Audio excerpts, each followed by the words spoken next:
Welcome to Integrated Math 3. On this episode, Stevenson will demonstrate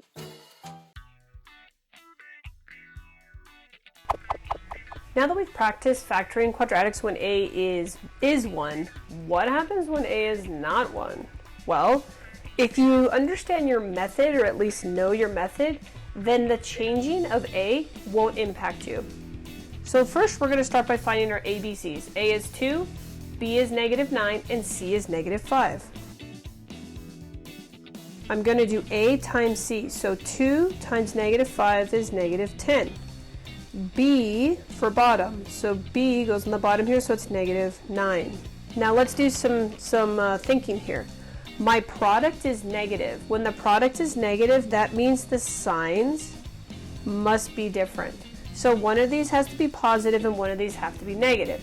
And when I combine them or add them together, I should end up with a negative result. That tells me the bigger number has to be the negative number.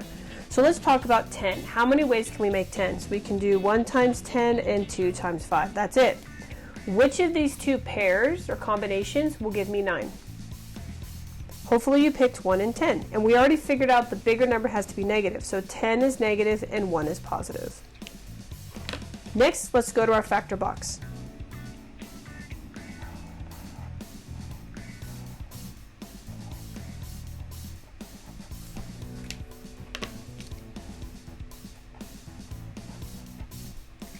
My factor box is all set up, so now we're going to do GCFs. Now if you notice this time when we factor the GCFs out, it may be a little more challenging because you have more quantities to worry about. Just pick a row or a column to start. It doesn't matter where you start. Find the easiest path possible. So I could go ahead and start with this first row, but if I'm struggling to see my GCF or greatest common factor, then maybe I want to try the first column. And I can see in this first column here, that's pretty simple. The only thing they have in common is a single x. So I'm going to factor that out. Now, x times what quantity will give me 2x squared? It has to be a 2x. 2x times x is 2x squared. 2x times what number will give me -10x? The answer is -5. -5 times some number here will give me -5. Well, that just has to be 1. Now I can rewrite my factored form. F of x is x minus 5 and then 2x plus 1. So first step, just like before, what are the ABCs? A is 6, B is 1, C is -2. 6 times -2 is -12, and B for bottom.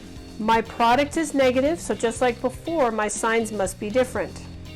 Now, this time though, when I combine these, my result needs to be positive, so the bigger number has to be positive. So let's come up with some products. How many ways can I make 12? I can multiply 1 and 12, 2 and 6, 3 and 4. Which of these have a difference of 1? 3 and 4. Let's set up our factor box.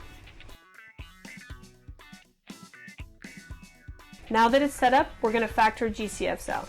Now again, in this particular case, when A is not 1, you have more numbers to worry about. Find the easiest row to start with or easiest column. So I could start with this first row, or I could start with this column, I could start with that column, doesn't matter. I'm going to start with this bottom row here. I can see the only number in common is 2. No variables, just a 2. And that's okay. So 2 times what number up here will give me a 4x? The answer is 2x. Now 2x times what number here will come together and give me 6x squared? It's a 3x.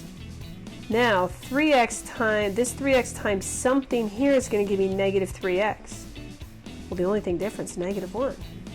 Lastly, we use the last box to check. 2 times -1 is -2. Awesome. So now we just write our quadratic in factored form.